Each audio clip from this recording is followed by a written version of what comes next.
Boa noite, internet. Boa noite, Brasil. Eu sou o Cris Dias.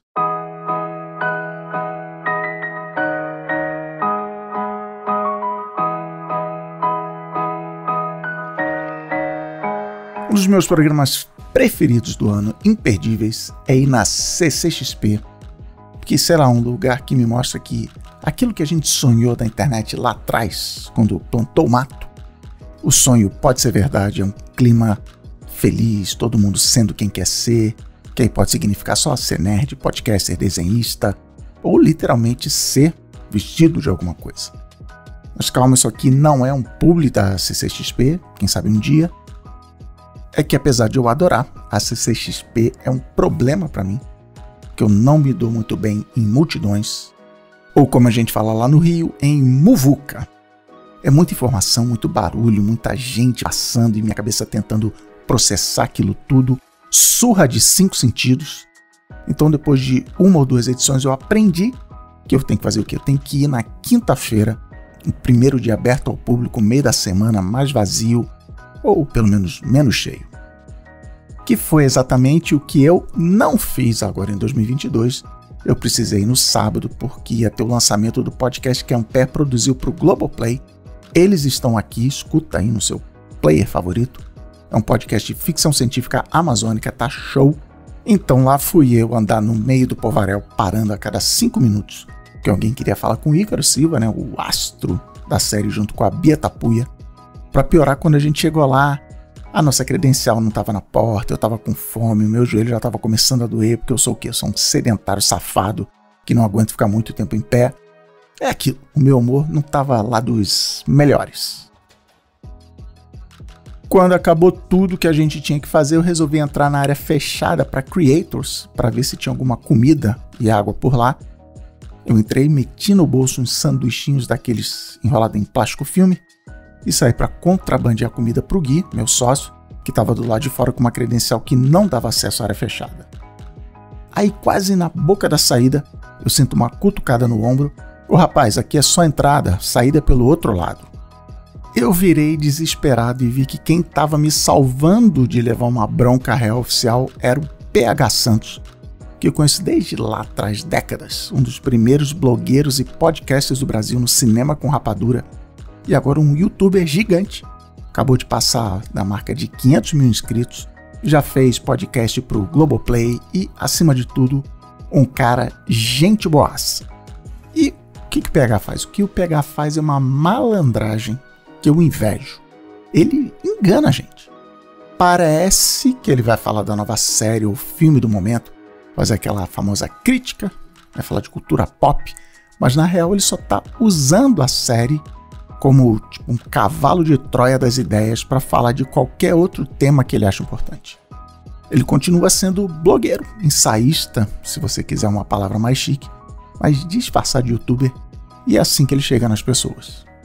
O YouTube, assim como todas as redes sociais, se faz do hype. Seja o hype de uma área específica, seja o hype da próxima ferramenta, seja um hype da sociedade, hype. Tudo é hype, hype, hype o tempo inteiro. De uns anos pra cá eu resolvi desafiar esse tal desse hype, esse cara, inclusive contra ele mesmo. Eu pego o hype e escrevo um texto como se eu estivesse falando sobre a obra, como se estivesse falando sobre o que a gente acabou de assistir, pra na verdade falar sobre outras coisas.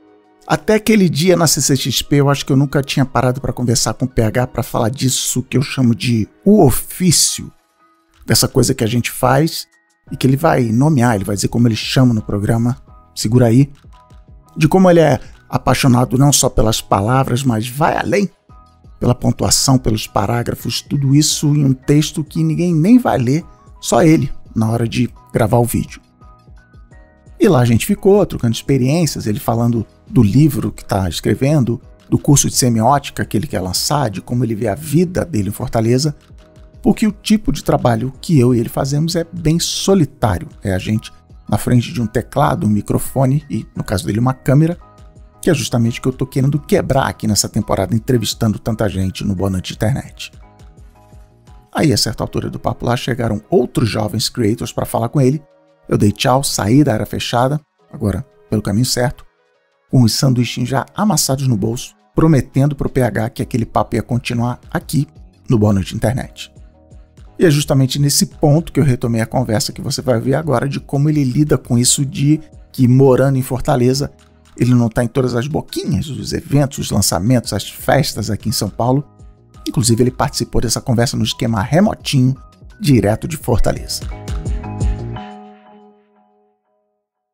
Cara, eu acho que eu uso muito bem esse lance da distância geográfica de, digamos assim, me dispor só quando eu tiver afim mesmo, sabe? Então, imagina aí, quando eu vou pra um evento, tipo uma CCXP, você passou um tempinho comigo lá, então tem muita requisição, tanto da própria turma de criadores, né, comunicadores, quer que seja, quanto também do público. Cara, isso pra mim requer uma preparação, assim, na terapia, uma preparação comigo mesmo.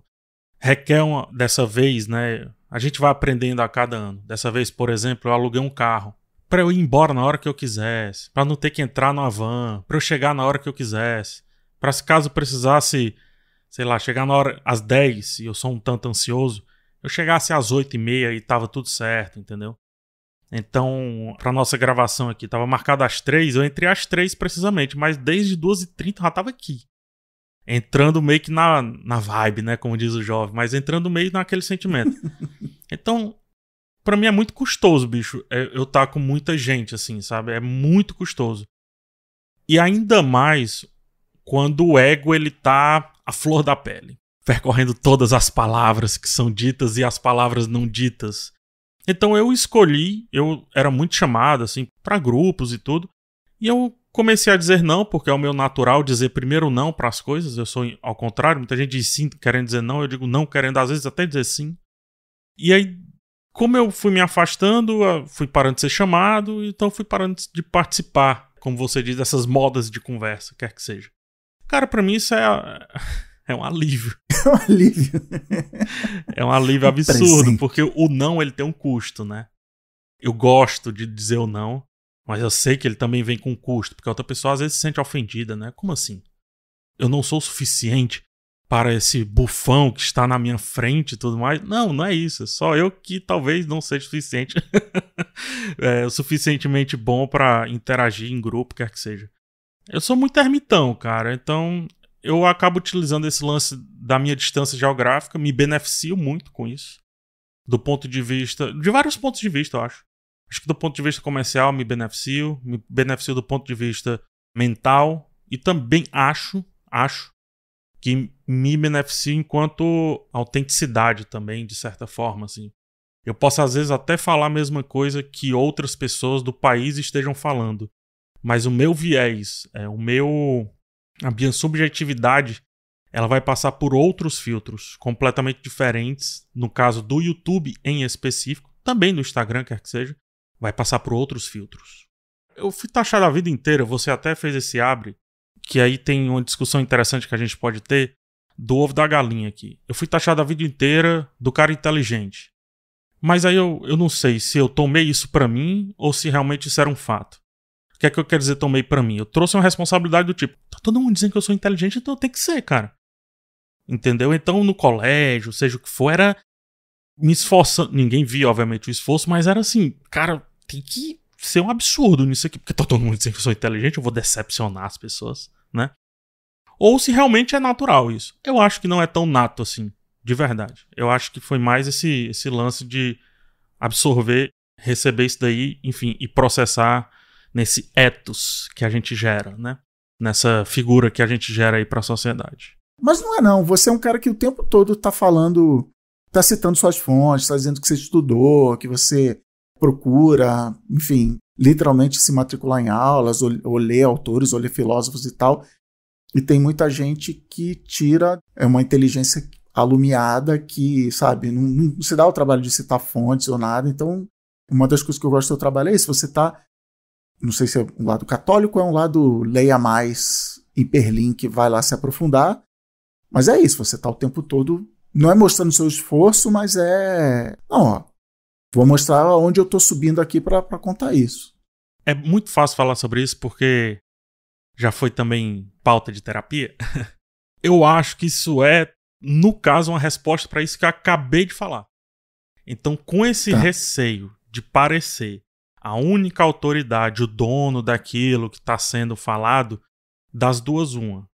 Às vezes eu falo algo que eu mesmo me assusto e digo, caraca, isso aqui é inteligente demais pra mim. É muito acima da média pra mim. Algum alemão, japonês já falou isso. E aí vou atrás e falou. E falou. Porque, enfim, a produção de conteúdo na academia é sempre estar pensando sobre tudo, então...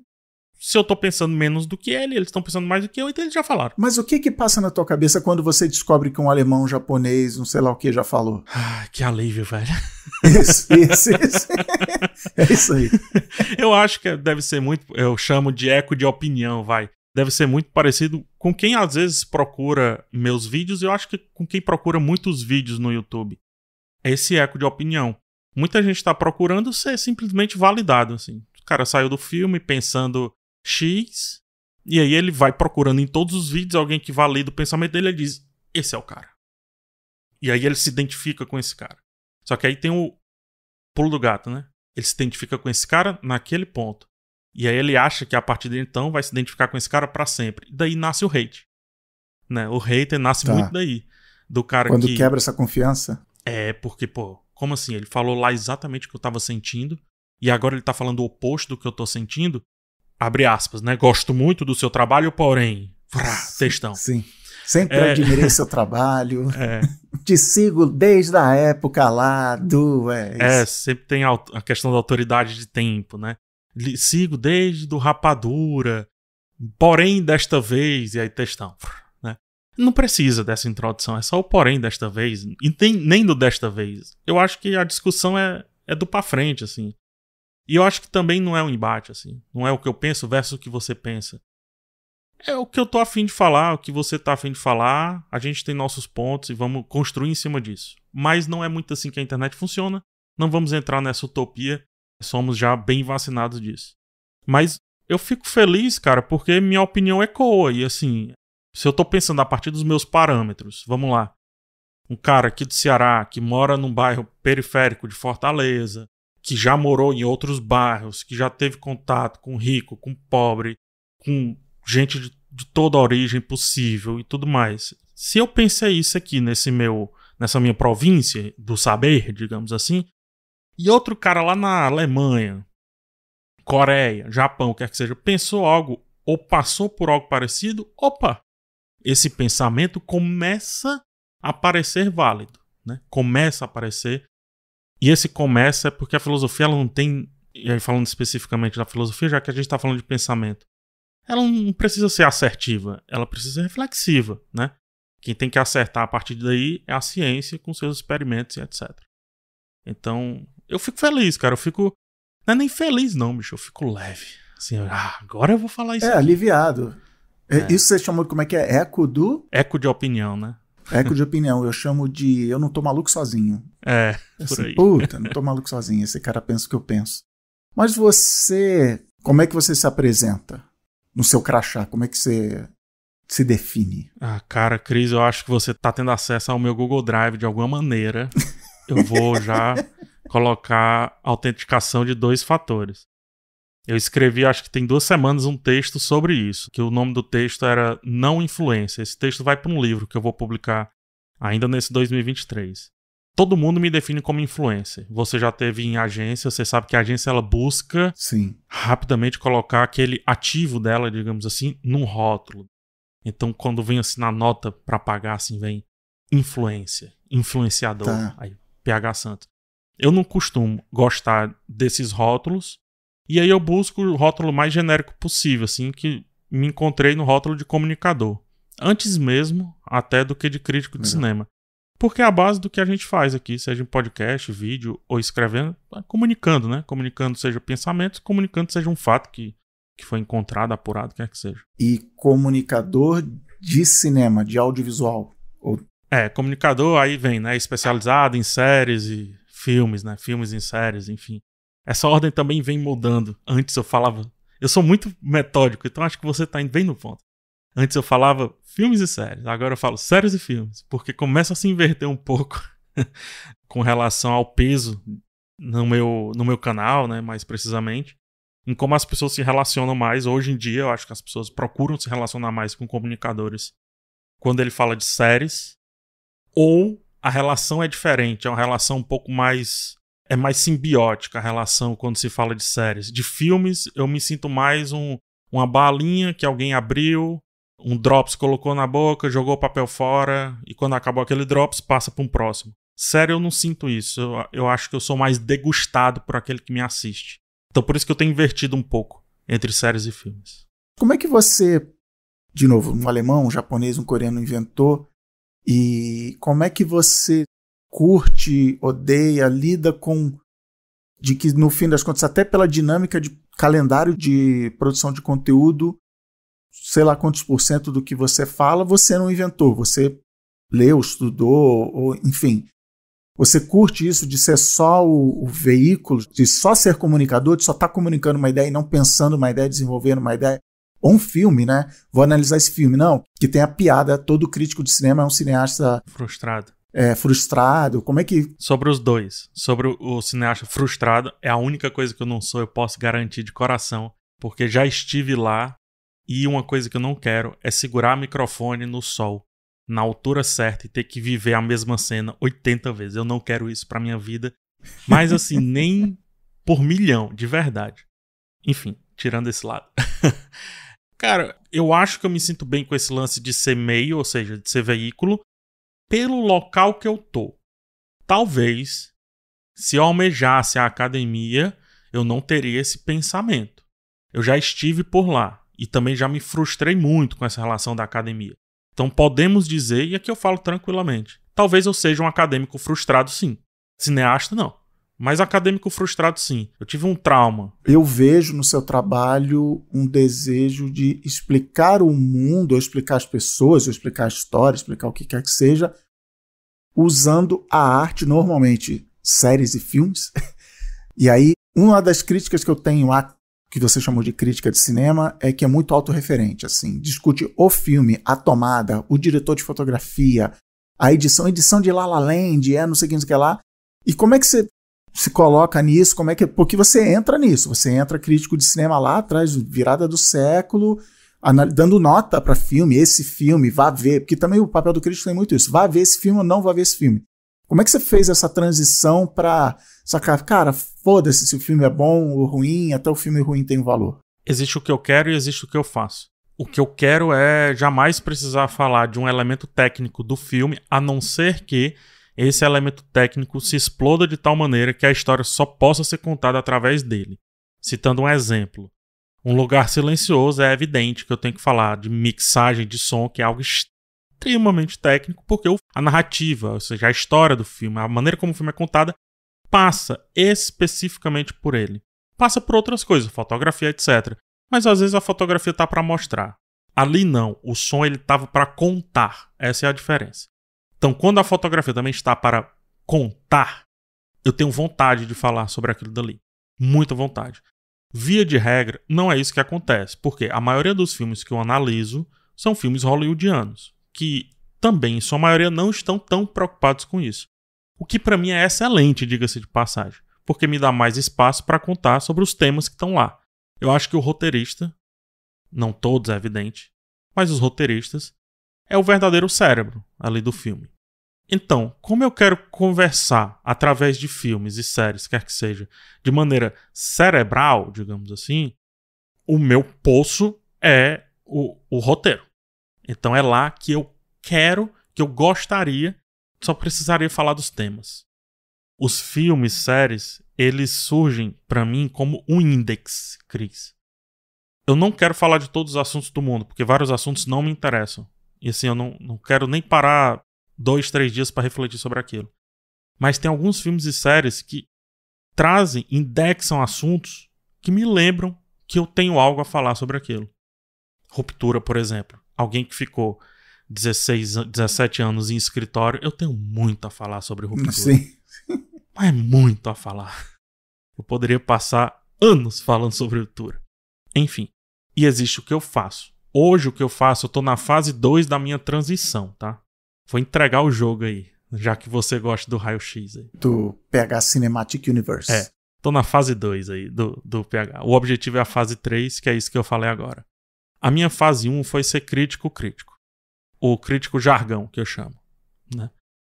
A minha fase 2 é tentar balancear esses dois lados. Então, eu tento falar algo tentando ilustrar a partir de alguma questão técnica. Mas a fase 3 é que eu não precise mais de nada disso, a não ser quando gritar, como eu te falei. E aí fale único e exclusivamente Mas dos ainda temas. assim usar séries e filmes como Sempre. a ferramenta. Sempre. É o Index, cara. Tem uma grande crítica, comunicadora, enfim, escritora, que é a Susan Sontag, né? A Susan, ela elevou muito o nível dela, assim. Ela foi falar sobre política de um nível muito alto, assim. A ponto de influenciar faculdades, universidades, cursos de jornalismo, comunicação lá nos Estados Unidos, etc. Ela influenciou os movimentos feministas e tudo. Mas, cara, sempre que ela dobrava uma esquina, filme, série, quadro, música. Filme, série, quadro, música. Ela foi fundo no teatro, filme, série, quadro, música. É impressionante, é impressionante. Então, eu acho que é muito por aí. Porque como eu tô sempre buscando essa validação do porquê que eu estou falando aquilo, né? Então, como eu não quero ser essa autoridade suprema, os filmes me ajudam a ser esse índex, né? Esse chamariz para dizer assim, PH, fala sobre morte aqui no The Last of Us, vamos lá conversar sobre morte, pô, tu ama conversar sobre morte. Tu adora, eu, caraca, é mesmo. Vamos conversar sobre morte. Mas, na verdade, ao mesmo tempo, eu tô falando sobre Kafka, o The Last of Us inteiro. Eu tô falando sobre Metamorfose, o livro Metamorfose inteiro. Eu tô falando sobre o Cioran, nos Cumes do Desespero, do começo ao fim, porque eu tava lendo esses caras pra falar desses caras através de The Last of Us. É o que eu chamo da intertextualidade, né? Então, como eu quero trabalhar sempre a intertextualidade, talvez uma herança da história, de sempre gostar de meter o bedelho nos outros cursos, digamos assim, eu não vejo um meio melhor pra comunicar. E também é o máximo de popular que eu consigo ser. Tem esse ponto que é muito importante, já que a gente está falando de alguém que sobrevive na e da internet. No e do hype. Então, eu só quero me alimentar do hype de uma maneira um pouco diferente do que outras pessoas se alimentam. Isso não quer dizer que as outras maneiras não são certas. Só não é o que eu gosto de fazer. E você falou outra coisa que eu fiquei dando risada na hora que caiu a ficha, que é você é um... Eu escrevi aqui na minha pauta blogueiro, mas você é um historiador, é um acadêmico, é um não sei o quê, que você está disfarçado de youtuber, né? Você, de vídeo, né? Você olha para o vídeo e fala assim, não, ninguém vai ler, se eu escrever um livro, né, acadêmico, não sei o quê, 3 pessoas vão ler, a banca examinadora. Não, eu vou falar da mesma coisa que eu quero falar, do jeito que eu quero falar, em vídeo, porque, enfim, enquanto tem um monte de, não, vou escrever as palavras, o poder da letra no papel e tal. E aí, concordo com a tua visão de comunicador, que é, cara, eu comuniquei aquela ideia, então gol, tá valendo, não precisa ser de bicicleta, é bola pra dentro. Mas como é que você vê essa tua influência, que eu chamo de mente de engenheiro, do TI? Você foi pro TI, por que você foi pro TI? É um bom jeito de começar essa avenida dessa pauta aí. Eu fui por uma frustração da humanas. Foi assim, o que é... Mas por que o TI não medicina e não, sei lá? Eu acho que era o que estava mais ao meu alcance, mas também tem outro ponto. Eu sou de 85, então eu sou da geração que viu a internet florescer às minhas mãos ali, né? O 56 kbps, né, a zoadinha do modem, o ir para a Universidade Federal do Ceará com meu pai para acessar a internet, só para olhar as placas dos carros que eu achava na rua, saber se tinha multa, se não tinha. Olha a viagem, né? Muito bom. A utilidade que ele dá pra internet. Será que esse carro tem multa? Mas era o que a gente tinha, né, cara? Não tinha muito o que fazer na época. E aí tinha o Mirk e tudo. E aí no Mirk, especificamente no Mirk, tinha um código-fonte, era aberto lá do Mirk. Então você podia fazer scripts, né? Você podia personalizar scripts. E eu adorava personalizar. Então eu, nesse encontrar-se com a tecnologia, eu me encontrei com a codificação. E pra mim pareceu uma parada muito óbvia, assim. Porque, cara, aqui ó, true ou false. Olha só que massa isso aqui. Então eu aprendi, não ali no Mirk, mas mais à frente, no colégio, porque eu fiz uma Olimpíada de programação. A primeira Olimpíada de programação, Pascal e etc. Eu, cara, primeiro muito fácil programar. E meus professores não me deixam mentir, professor Dudu, que com certeza está escutando isso aí, hoje é um grande amigo, sempre olhou assim, cara, eu não preciso ensinar programação PH, isso na faculdade já, né? Porque, cara, programar, eu não sei o que de achos era. Coincidentemente, escrever, pra mim, também é muito fácil, Cris. Eu tenho zero medo de escrever. Zero. A folha tá em branco, me dá 30 minutos que ela se transforma em 4 folhas preenchidas. Rápido. Se vai ser bom ou ruim, são outros 500. Eu garanto escrever. Depois a gente organiza e melhora. Mas o escrever eu garanto. E o código era assim também, cara. Eu tinha zero medo do problema e etc. Só que aí eu fui pra história. Porque eu gostava de ler, porque enfim. Vários motivos. E universidade pública e etc. Quando eu tenho esse embate, esse X1 com a história, trazendo uma gíria dos gamers, a primeira antítese que eu busco, ou melhor, a primeira antagonista que eu busco, assim, é a computação. Por quê? Se lá na história eu tô com dificuldade de dizer o que eu sei, o tanto que eu posso saber mais, esse lance de provar, na computação eu não preciso. Eu vou sentar aqui, o sistema vai funcionar ou não vai. Se funcionar, eu sei. Se não funcionar, eu não sei. E, cara, pra quem tá com esse pensamento, no segundo semestre eu já tava trabalhando na computação. Né? Já tava desenvolvendo dentro da própria faculdade, depois sai pras agências, faz site, pega aquela virada da internet, web 2.0, aquele negócio todo. Que ano que era isso? 2007, 6, talvez 6. Legal. Acho que por ali. Então, foi assim, foi realmente buscando qual é o vilão da Humanas. É de fato isso. Esse teu jeito de pensar vai, que você falou, também a página em branco lá, beleza, eu sei como é que eu vou resolver essa página em branco. Você encara do mesmo jeito ou na tua cabeça de um jeito completamente diferente? É muito parecido.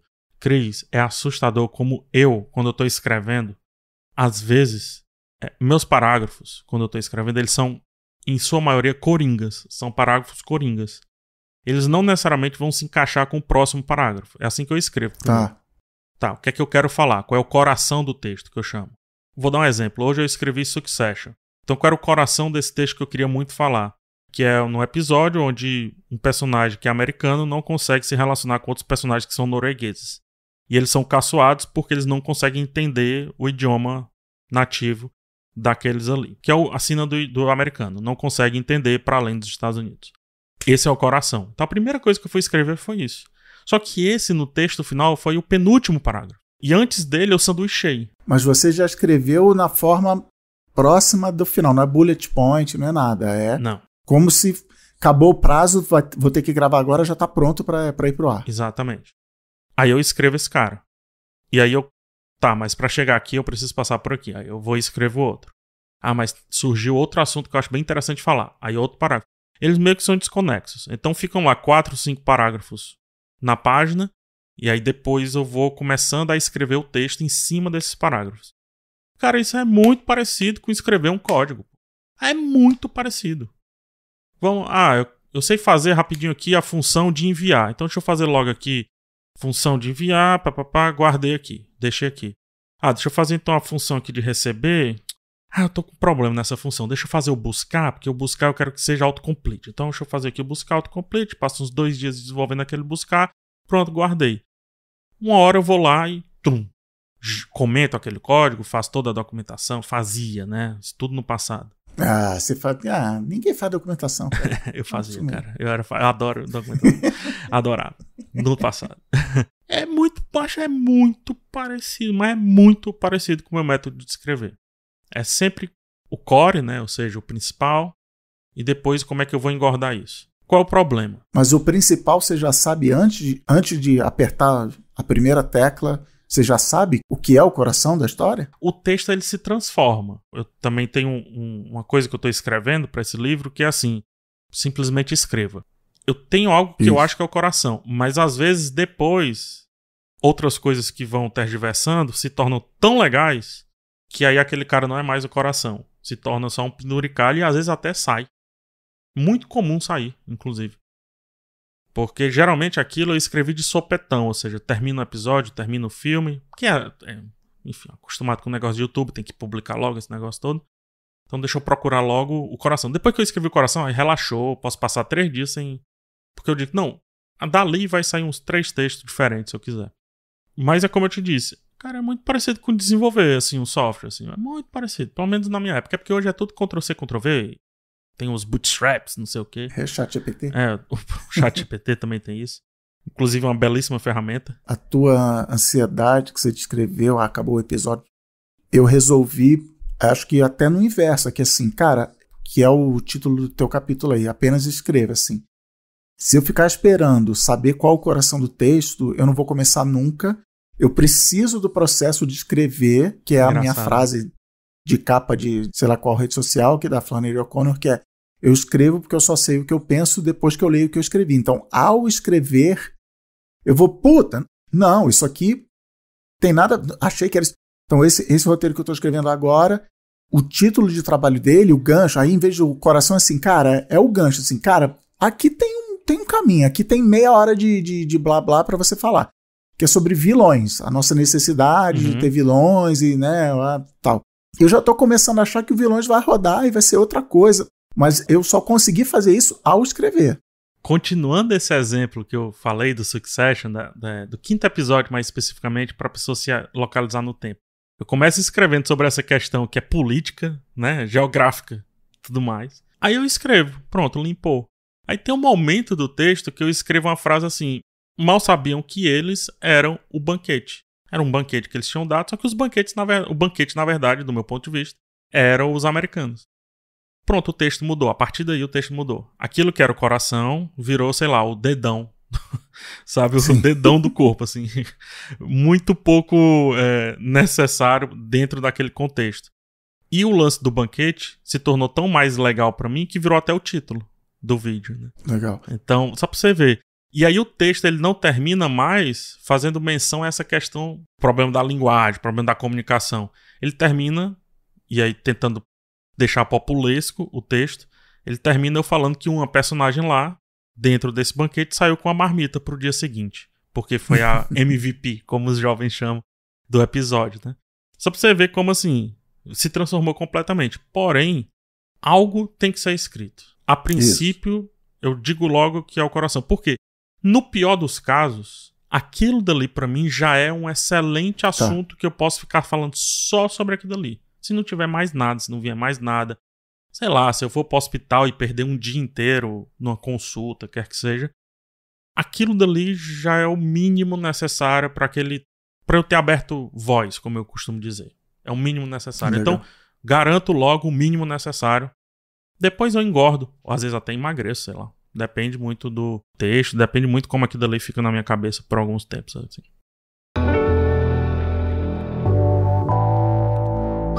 No momento Alura dessa semana eu escolhi aqui um curso para quem acha que, não, Alura é só desenvolvimento, é só código-fonte, banco de dados, não é para mim, isso aí eu já sei. Nada disso. Olha só, esse curso aqui que acabou de sair é o Redação 2 Boas Práticas para Marketing Digital. Curso de quê? De copyzinho, escrever aquele texto que vai capturar a atenção das pessoas no seu anúncio, vai gerar resultado para sua campanha, ou então para você vender esse serviço aí para as empresas que estão anunciando no Facebook, no Instagram, no Google, que são, né, todas as empresas do mundo. É um jeito bem fácil de você defender aquela grana. Faz o curso, são 6 horas de conteúdo, e não só já sai vendendo seu serviço por aí, usa o que você aprendeu no curso para divulgar o seu trabalho. Aliás, eu estava pensando aqui, será que nesse curso ensina que colocar 2 pontos no nome das coisas aumenta a chance de ser citado no Momento Alura, aqui do Boa Noite Internet? Fatos, né? Contra fatos, não argumentos. Esse curso é parte da trilha de marketing e social medias da Alura, faz parte do Open Bar do conhecimento do Buffet Serve. Como o quanto quiser, quer dizer, aprenda o quanto quiser, porque com uma mensalidade única você tem acesso a todos os cursos da Alura. São aulas curtinhas para você encaixar aí no seu tempo, dá para controlar tudo no dashboard do estudante, ver como você está indo, emitir o certificado, depois já pegar o próximo curso e seguir aprendendo. E aqui na minha mão, você já sabe, é mais barato. Usando o nosso link mágico, você não apenas ganha 10% de desconto para aprender, você mostra para a Alura o seu agradecimento, o seu gratiluz, por ela estar aqui patrocinando o Boa Noite Internet, fazer essa locomotiva das histórias aí seguir em frente. Vai lá então, é o alura.com.br/promoção/Boa Noite Internet 10% de desconto na Alura, a maior escola online de tecnologia do Brasil. E eu lembro da gente conversando na CCXP e tendo muito papo de nerd da palavra, que é assim, não, mas você escreve todas as palavras que você fala, aí você escreveu rindo, eu também. Eu lembro você falando, eu boto barra, que é até a respiração que eu vou botar, eu escrevo lá. Como é que é o teu processo? Vamos pegar esse exemplo. Succession rola domingo de noite. O que acontece do fim do episódio até você apertar o publish no YouTube? Como é que é o teu processo? Tá. Vamos pra Casa do Dragão, porque eu acho que tanto é mais popular, quanto eu acho que tem faz mais sentido pro que eu acho que você quer. E tinha um mais acelerado, uma urgência maior, tá bom. Pronto. O Casa do Dragão, o vídeo tinha que sair às 6 da manhã. Porque eu queria que o trabalhador saísse com aquele afago, aquele abraço dado sobre aquilo que ele quase vara a noite assistindo. Então ele, antes de dormir, foi assistir aquele episódio, foi impactado por aquilo ali. E antes de sair pro trabalho, eu queria que ele tivesse um pouco de reflexão para a semana dele. Então, 6 da manhã. Como era muito popular, sabia que atingia muita gente. Não é para sair na frente de ninguém, porque realmente hoje eu não preciso disso. Hoje em específico, pode ser que amanhã volte, mas hoje em específico eu não preciso disso. A autoridade está bem construída. Então como é que eu faço? Assisto o episódio. Assim que termina o episódio, eu tenho que fazer outra coisa que não seja ficar na frente dessas telas aqui. Tá. Então, geralmente eu saio e vou fazer um chá ou então um café. No caso da madrugada, eu ia fazer um café. O fazer o café, no meu caso, é um processo. Não é fazer só pegar o pó, colocar e deixar a água lá e ir embora. É moer o grão. Ah, você é desses. Por quê? Eu não preciso ser desses, porque eu não tenho esse apreço pelo gosto do café. Mas o processo do fazer o café me desconecta dessas telinhas pretas aqui. Entendeu? Esses 20 minutos, no meio desses 20 minutos aqui, Cris, felizmente, assim, eu não sei nem a quem agradecer. Vamos colocar Deus, vamos colocar o que for, tá? Já que a gente partiu desse papo. Como é que é? Os deuses novos e antigos? Os deuses novos e antigos, inclusive os do New Game. Cara, eu tenho uma sorte absurda de, dentro desses 20 minutos, sempre ter achado o que eu chamo desse coração. O gancho, vamos trazer assim. E pronto. No exato momento que vem, às vezes vem no minuto 1, às vezes vem no minuto 19 desses 20 minutos, eu já é outra pessoa que tá ali. Parece um jockey que subiu no cavalo. Então já venho, já vira aquele trabalhador, coloca o café, ar-condicionado e vamos. É um tiroteio. Assim, mas é um tiroteio. Escrevi o gancho e daí do gancho já foi... Pronto. Sei lá, 15 mil caracteres. Em uma hora, mais ou menos uma hora.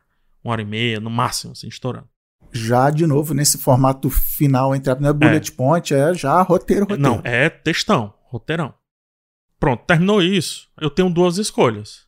Uma, ou eu já vou gravar e eu corrijo o texto enquanto eu estiver lendo no teleprompter, que acontece isso. Na Casa do Dragão aconteceu diversas vezes por conta do tempo, né, para terminar ali 3, 4 da manhã, para gravar às 3, 4 da manhã.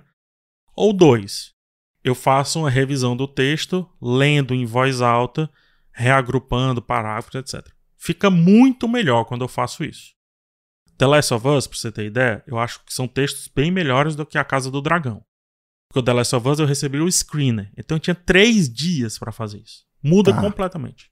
Tá? Muda completamente. Então pronto, terminou, gravou, mandou pro editor, aí eu vou dormir. Então enquanto ele tá acordado editando, eu tô dormindo. E aí eu acordo pra publicar e ele vai dormir. A gente inverte. Você liga e fala, acorda aí, miserável. Nada, pô. Ele também assiste, né? Então já fica até na ansiedade de fazer o texto. É uma simbiose muito grande, porque realmente ele é como se fosse o meu avatar. Como eu consigo fazer tudo que ele faz, e ele não pode, porque não tem o meu rosto fazer tudo que eu faço, mas eu acho que ele conseguiria. Fica meio que um avatar, tá ligado? Enquanto eu for dormir, fica a minha versão trabalhando. Enquanto ele vai dormir, fica a versão dele trabalhando.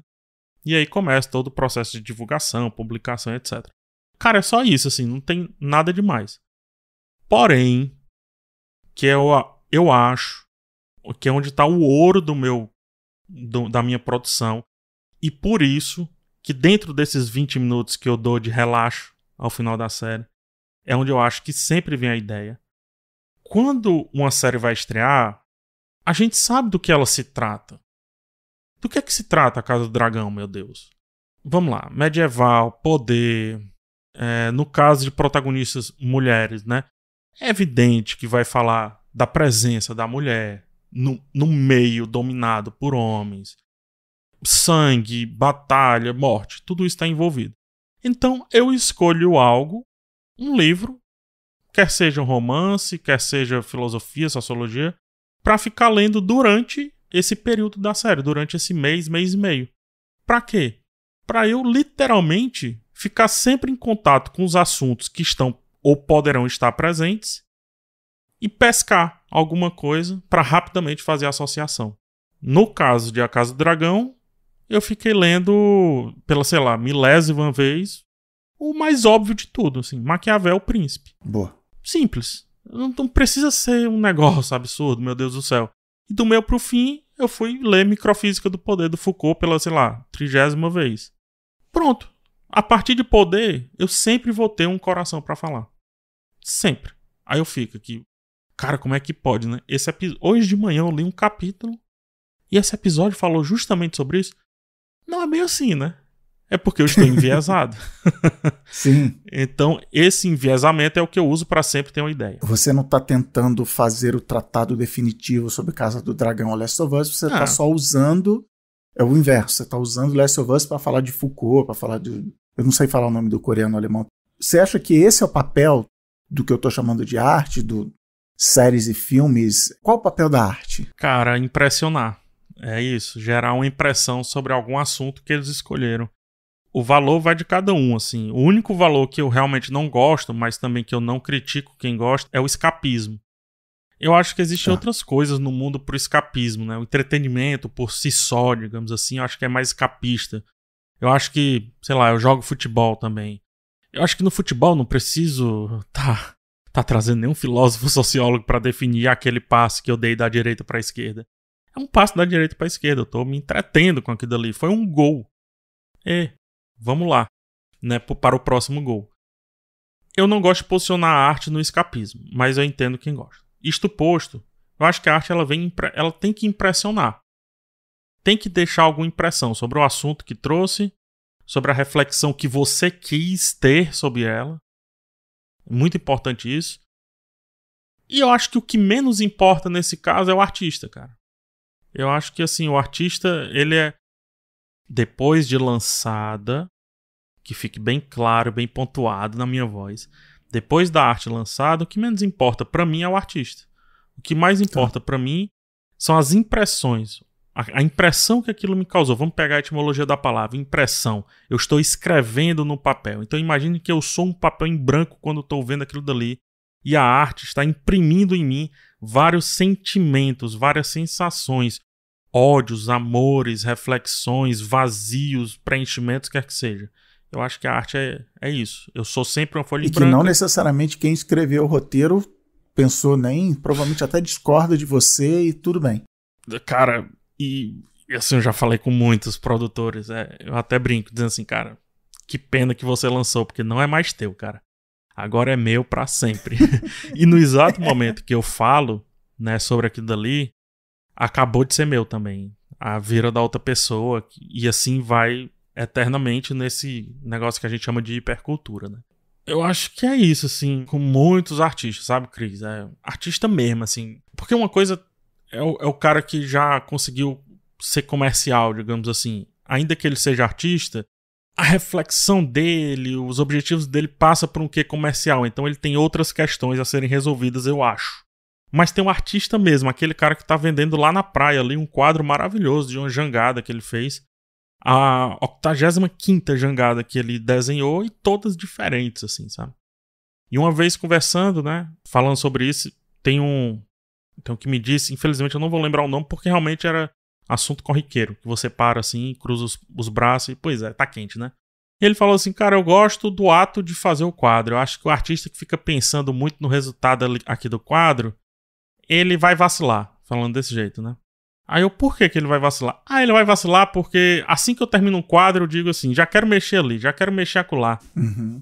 Aí eu não vinha trazer aqui e não pegava aqui o gringo que vai comprar esse meu quadro por R$1.000 aqui, que seja.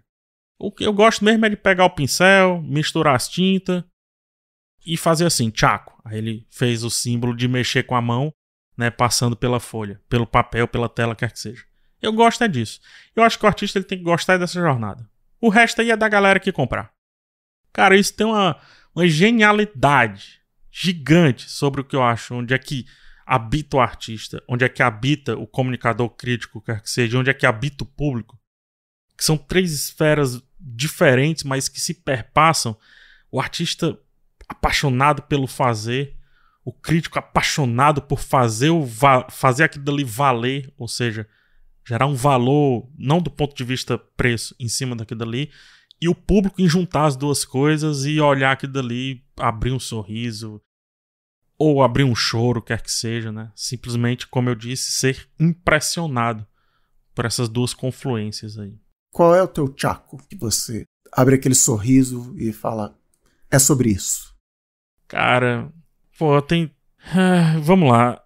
Eu adoraria não ter que fazer vídeo. Eu adoraria não ter que gravar o podcast. Eu adoraria pegar esse texto, publicar e ver as pessoas consumirem ele ali, porque eu acho que tem outra potência, assim. Algumas coisas que eu falo, eu tô sendo um pouco presunçoso, então tô um pouco com medo, mas vai assim mesmo. Eu acho que tem mais potência, eu acho que é até um pH que eu gosto, assim, quando eu vejo o texto, sabe? Então acho que o meu tchaco é o texto, cara. É todas aquelas palavras que eu pensei, que eu busquei sinônimo. O barra-barra. O barra-barra da respiração, né? A quebra de parágrafos. A escolha do parêntese, não do hífen. Do travessão. Do travessão. Uhum.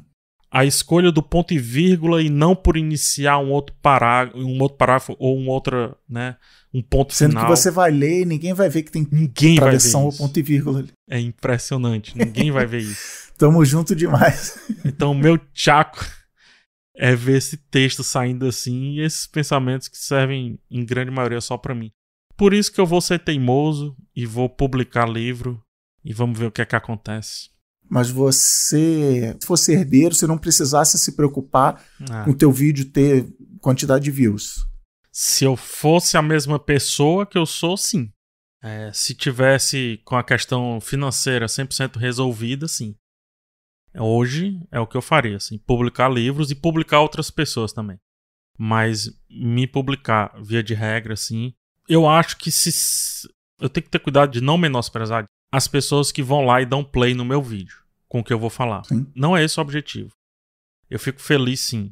Só que eu eu fico mais feliz se 100 pessoas lerem do jeito que eu escrevi do que se 100.000 pessoas assistissem do jeito que eu li o que eu escrevi.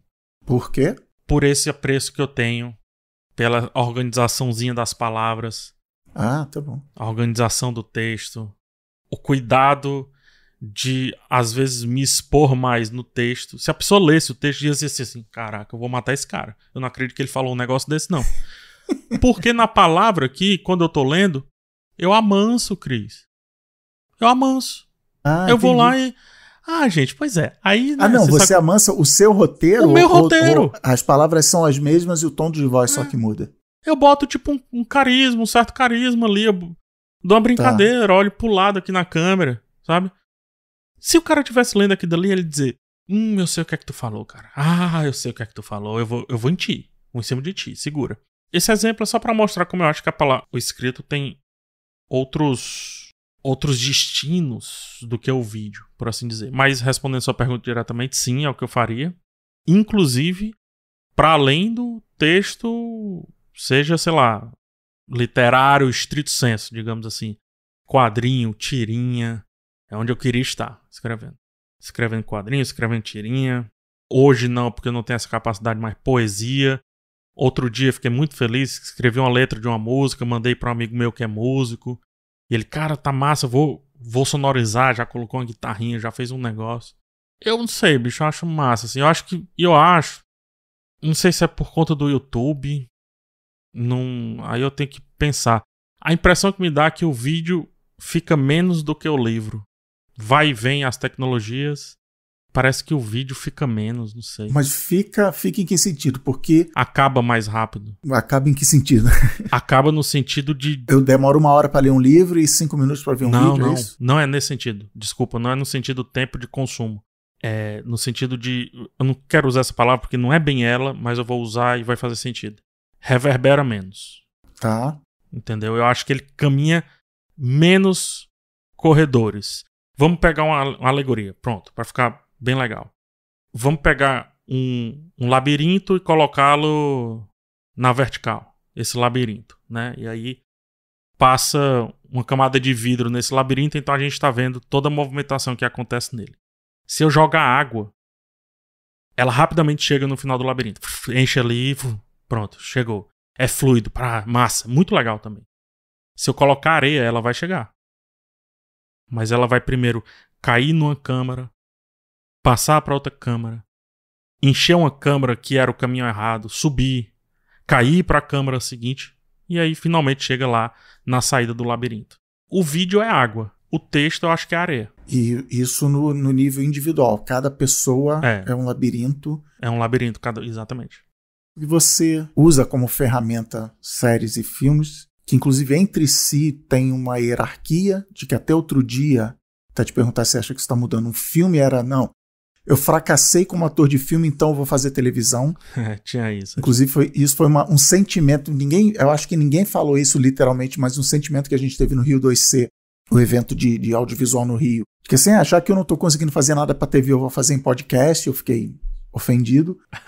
Mas disso, de sem artes melhores, de que a literatura é a arte, né, suprema das histórias, aí a pintura nas artes plásticas ou a poesia, sei lá. Existe uma hierarquia, existe inclusive a 7ª arte, existe a 1ª, 2ª, 3ª, e você tá querendo ou não querendo, mas você tá colocando um peso de que um livro é melhor do que um filme. Vá ler um livro, não veja BBB, vá ler um livro. Faz sentido isso ou estou te caluniando aqui? Eu te amo, Cris. Eu odeio que você entende as palavras que não era pra você entender. Cara, não vamos brigar com a palavra nem com o pensamento. Vou falar que nem eu falo com minha psicóloga. Ok, eu falei isso, não vamos brigar contra isso. Sim, é isso que eu falei. Mas, no final das contas, existem tantos dispositivos porque, infelizmente, depende. A pior resposta para todas as perguntas é relativo. Entretanto, eu acho que sim, cara. É uma evolução normal naquela pessoa que gosta de consumir a história. Ela começa ali pelo audiovisual, porque é mais rápido, é mais fácil, muitas vezes, não todas, eu tô generalizando. É mais fácil. Mas se aquela pessoa gosta muito da história, muito mais da história do que terminar algo, que é como a nossa sociedade hoje tá muito abraçada, é uma sociedade que não fecha os olhos, tá todo o tempo de olho aberto, ou seja, nunca termina, nunca fecha o olho para ir dormir e viver o dia seguinte com aquilo que aconteceu no dia anterior. Esse cara que tá afim da história, ele vai procurar o livro. Tenho certeza. Pode até não gostar, mas ele vai procurar. Porque eu acho que chega um momento que fica fácil demais o audiovisual. Eu acho. O som tá colocado, a voz tá dita, o texto tá lido. Você tá falando na coisa da imaginação. Da do imaginação. Teatro da mente da pessoa. Ter que participar participar da história. Tô fazendo aspinhas com a mão. Porque o audiovisual ele já te entrega tudo mais pronto do que o livro. E aí o livro, quem é que coloca o som? É você. Isso, a gente. Isso. Quem é que coloca a estética?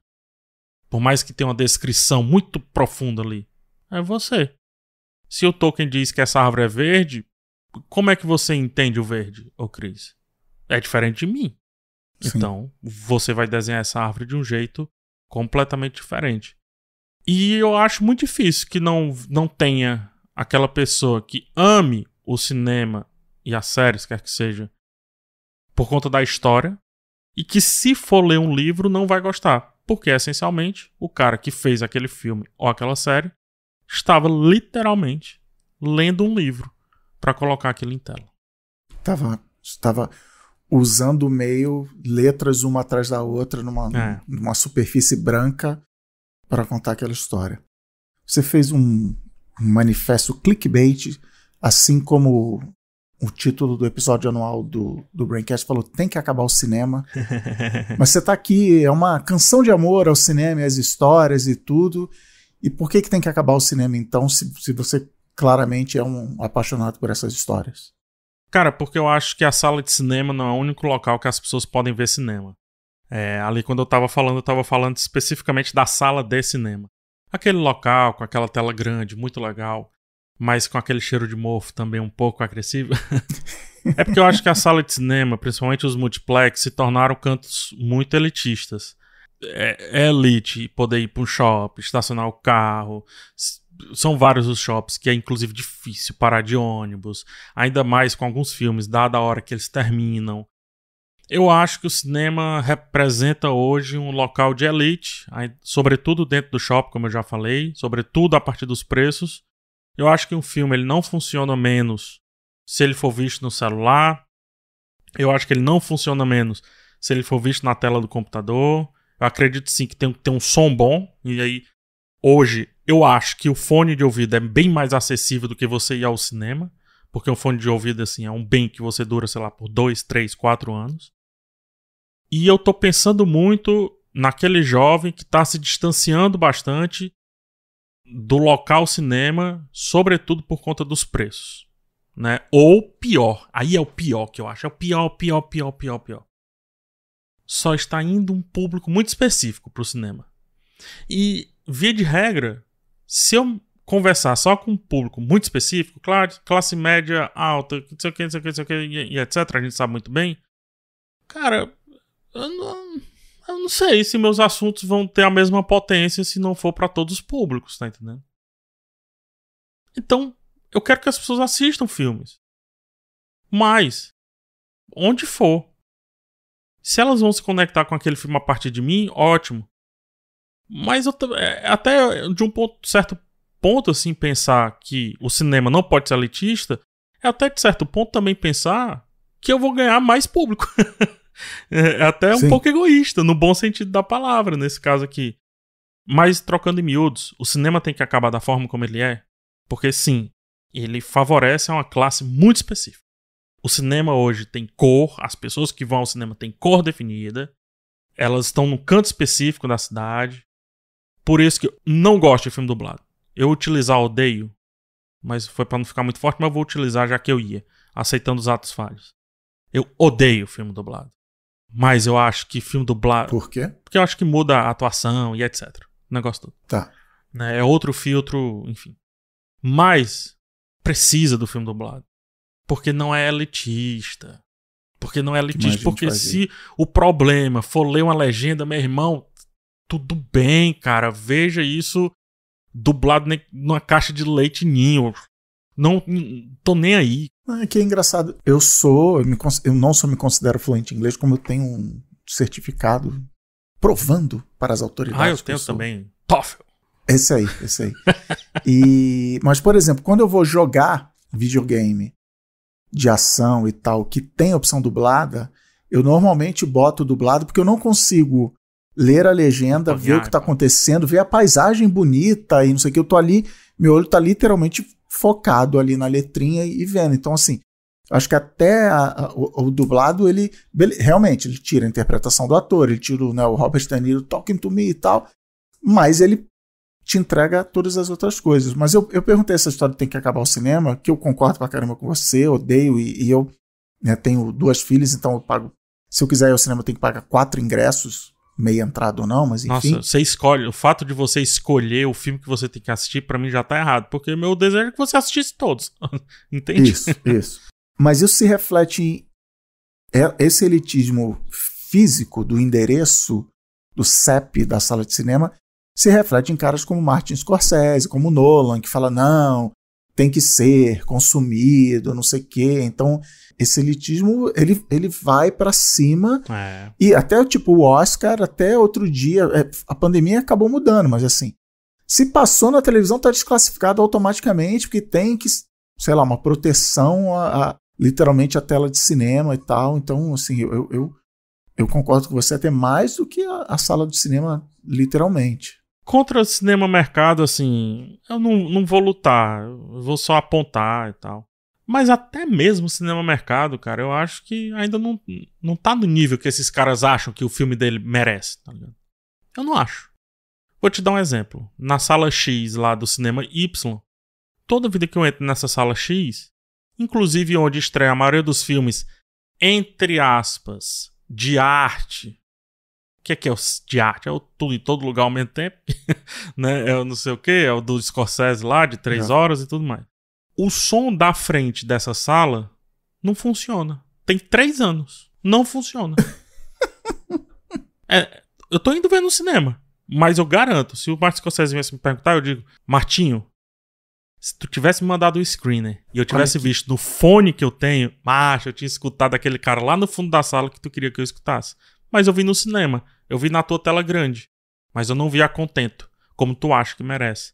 Então, se esse cara, Martin Scorsese, Spielberg, quer que seja, estão realmente achando que o cinema, enquanto sala, está entregando o filme deles da melhor maneira possível, pra mim é o elitismo do elitismo. Porque eles estão só e somente só vivendo a realidade de Nova York e de Los Angeles, onde sim, a maioria dos cinemas são hipercalibrados, sobretudo os mais caros.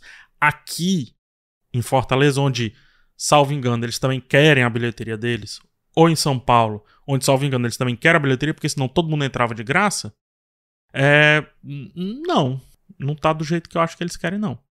Eu vi Diário de Motocicleta no cinema Estação, lá no Rio, Estação Unibanco, né? Filme de arte, né?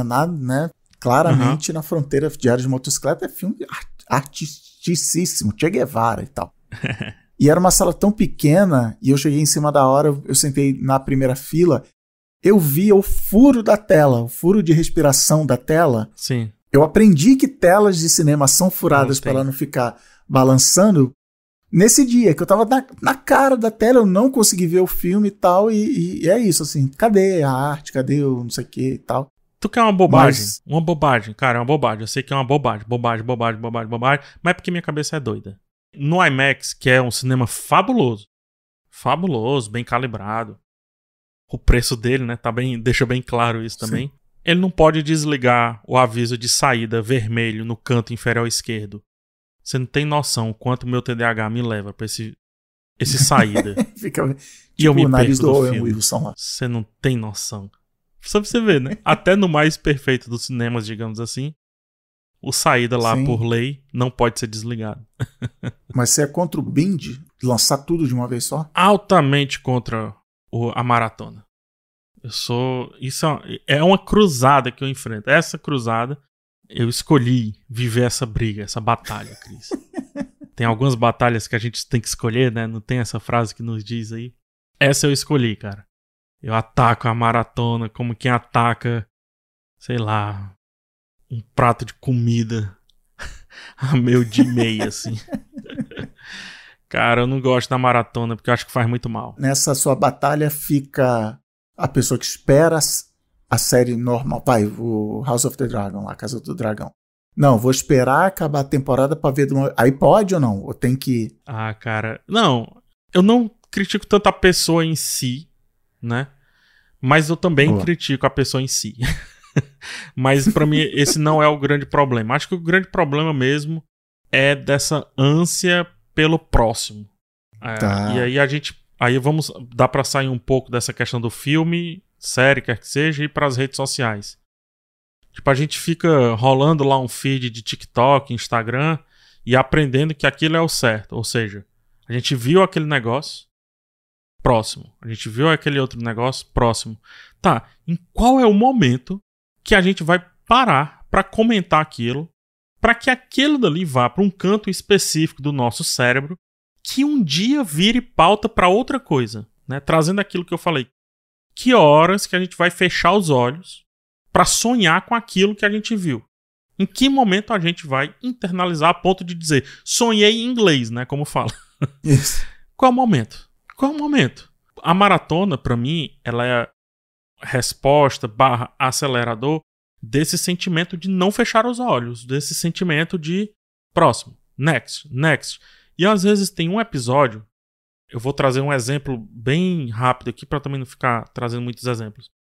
do Stranger Things na 4ª temporada, episódio 4, que é o episódio que a menina, o personagem lá, ela tava dominada pelo monstro, e ela escuta uma música. Cara, esse episódio é fantástico, que episódio bem construído, 2 linhas de tensões se cruzando, a música nos levando para um clímax. Parecem cavaleiros medievais lutando contra um monstro. Eu tô aqui super empolgado, Cris, doido pra que o episódio se conclua naquele ápice, pra eu chegar pro Cris e dizer assim: Cris, qual é a tua música que vai te tirar dos braços do Vecna? Não, tadã, próximo episódio. Caralho, bicho. É sério que eu não vou poder pensar sobre o episódio? Com o próximo cliffhanger, com o próximo não sei o que. Pronto, acabou o episódio. Próximo. Já é o próximo feed do Instagram. Acabei de me apaixonar por esse gatinho aqui, eu já tenho que ir pro próximo. E o outro gatinho, e agora o bebezinho que fala, bonito. No feed no Instagram, o cara fica assim, rindo, chorando, é tipo aula de teatro. Rindo, chorando, o gatinho, nossa, que história triste. Que não sei o que, eu preciso comprar. A cada 90 segundos vira. Então isso vai virar um corte de 90 segundos também pra gente botar no Instagram. É lógico, porque eu acho que é assim que eu devo ser um hipócrita, sobretudo. Mas, brincadeiras à parte, assim, obviamente, quem consome do jeito que quiser. Eu não quero no que a pessoa faz ou deixa de fazer. Eu venho refletir do porquê que eu acho errado. O que vai ser feito com isso são outros 500. E aí vem um papel meio estoico sobre algumas coisas. Mas essa é uma cruzada que eu resolvi traçar porque, até do ponto de vista mercadológico, que eu não deveria me preocupar, de verdade, eu não deveria me preocupar com o preço da bilheteria, o valor que o filme ganhou ou deixou de ganhar. Isso não quer dizer nada sobre o filme. Eu não deveria me preocupar se a Netflix está indo bem com as ações ou indo mal, porque isso não quer dizer nada sobre a qualidade ou não do Treta lá, ou do DBA lá, da outra série, enfim. Eu não deveria me preocupar com isso. Mas até para aceitar essa cruzada, eu me preocupo com isso. Eu fiz dados, levantamentos de... Como é que se chama na publicidade? Acho que é awareness, né? Sim, awareness. É o reconhecimento de marca, né? Conhecimento de marca, assim. Quanto tempo fica Stranger Things em destaque no Google Trends? E quanto tempo fica A Casa do Dragão? Gente, olha isso aqui, A Casa do Dragão tá 10 vezes mais em destaque do que Stranger Things. Então, enfim, é uma cruzada que eu escolho poucas batalhas, mas essa eu escolhi. E eu tô aqui, Cris, eu vim inclusive no seu podcast só pra isso, pra dizer a palavra pelo fim da maratona. Não, também sou muito pelo fim da maratona. Inclusive aqui em casa já tivemos problemas, que a minha esposa é uma maratonista convicta. Essa série de meia hora, vou começar a ver hoje, chega no dia seguinte... E aí? Não, já acabei. Como assim já acabou, cara? É uma série. Não, eu fui, acabei e aí eu fico pra trás. Já tivemos briga aqui, que quando chegar no episódio tal, você me espera. E ela passou. Tretas aqui. Então, obrigado, estamos do mesmo lado nessa disputa. E pra encerrar, o momento, poderíamos ficar aqui e ficaremos já ver, mas muito obrigado aí por participar dessa conversa aqui, por vir no Boa Noite Internet. Eu que agradeço. É uma honra demais, até vendo os outros convidados aí. Eu disse, olha, quer que o Cris viu em mim, hein, cara?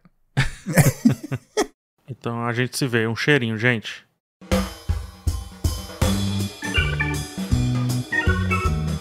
Então tá meio chato isso de todo fim de programa eu falar que fiquei muito feliz com a conversa. Então deixa eu contar uma parada aqui, fazer um esquema meio vlog. Bastidores assim. É que eu tô achando muito legal, de verdade, real, fazer essas entrevistas, conversar com todas essas pessoas que eu admiro pra caramba, entender a cabeça delas. E na hora eu já entro no modo de tentar ver o que tem de igual e o que tem de diferente entre todas elas. E assim, semana que vem já tá na hora de mais um ensaiozinho de novo, vem aí. Eu também gosto muito de escrever os meus ensaios, mas é que eu acho que eu nunca fiquei tão animado de fazer o Boa Noite Internet quanto agora. Sei lá, de repente tem muito a ver com uma pira minha que começou ano passado de entender o quanto eu gosto de mostrar as ideias, a qualidade dos outros. Mas também tem isso que eu e o PH conversamos de que é o que a gente faz um trabalho solitário, o que tem que ser, e a gente até gosta, mas encontrar os pares, né, a galera que faz a mesma coisa, é bom demais. É por isso que a gente vai, pelo menos enquanto as pessoas continuarem aceitando os meus convites para entrevista, vai continuar nesse modelo, um pouco de entrevista, um pouco de ensaio. Manda aí nas social redes o que você achou, faz um post lá e me marca, @CrisDias, mostra para o mundo que o Boa Noite Internet faz você pensar que aliás é um triplex que o PH alugou na minha cabeça por causa desse vídeo novo que ele lançou sobre ter 500 mil inscritos no canal. O que você faz com o que você escuta no Boa Noite Internet? Inclusive, essa é uma boa maneira de fazer aquela transição suave para falar dela, a newsletter do Boa Noite Internet, que eu tenho falado pouco aqui nesse finalzinho, mas lá na newsletter eu comento do mundo da tecnologia, do ChatGPT, mas de vez em quando também falo disso, de bastidores do Boa Noite Internet, ou então dessa coisa toda de economia creator. Então, só nessa temporada aqui, por exemplo, umas semanas atrás, eu contei sobre o que eu estou achando dessa experiência aí de fazer entrevistas como formato principal, e algumas pessoas responderam e-mail comentando o que elas acham. Lá, na newsletter acaba sendo o lugar para falar de tudo que não cabe aqui nesse finalzinho com esse orguinho aí tocando. Por sinal, eu fiquei assustado, eu fiquei de cara, como diz a galera aqui em São Paulo, quando eu vi que já são mais de 230 newsletters publicadas. Olha, absurdo, uma máquina de fazer newsletter. Isso acontece pelo seguinte, porque nem todo mundo se dá conta, o podcast sai de férias, mas a newsletter não. Fora Natal, uma outra viagem, um feriado, alguma coisa assim que eu preciso me ausentar, a newsletter é o famoso Always On, toda semana tá lá contando histórias. Aliás, nas férias do podcast, de vez em quando eu aproveito para fazer umas edições da newsletter mais no estilo de ensaios, que eu sei que vocês gostam aqui, então quando alguma coisa ficou na minha cabeça eu preciso botar para fora, é lá na newsletter que vai. E, para quem não sabe, apoiando o Boa Noite Internet, você ganha acesso a todas as newsletters passadas, todo o arquivo liberado. Então, se você quer mais Boa Noite Internet na sua semana, não tem jeito melhor, vai no boanoiteinternet.com.br/assine, apoia a gente aqui, que aí você recebe toda semana a newsletter e tem acesso também à versão completa, sem cortes aqui dessas entrevistas, até na hora que eu dou umas tossidas, você vai ouvir. O Papo com o PH tem quase 1 hora a mais de conteúdo. Ele fala, por exemplo, da experiência dele em tentar virar acadêmico, que não deu muito certo. Fala da criação católica dele. Eu aproveito para contar que teve uma temporada inteira aqui do podcast que eu chamei de Tudo é Catolicismo. E até porque a coisa que eu mais corto das entrevistas são as partes onde eu falo, que, brincadeira não, fala pra caramba, fala muito. Então tá tudo lá no feed secreto do Boa Noite Internet. Se você já apoia e ainda não foi ouvir, vai lá no site boanoiteinternet.com.br. Na parte de baixo da página, no rodapé, vai ter área do assinante. É lá que você pega o link secreto para botar no seu tocador de podcast. Bom, é isso. Chega por hoje. Senão, as pessoas vão abrir lá o aplicativo para dar play no episódio, ver que tem 20 horas de duração, aí ninguém vai ouvir. No próximo Boa Noite Internet a gente volta para o formatinho de ensaios, um pouco de droga, um pouco de salada. Eu só não sei o que é a droga, o que é salada, me diz aí. O Boa Noite Internet é um podcast Tampere, a edição de som é da Jéssica Correia, edição de vídeo do Pedro Hassan, produção do Gui Pinheiro e da Ana Maron. Até a próxima semana.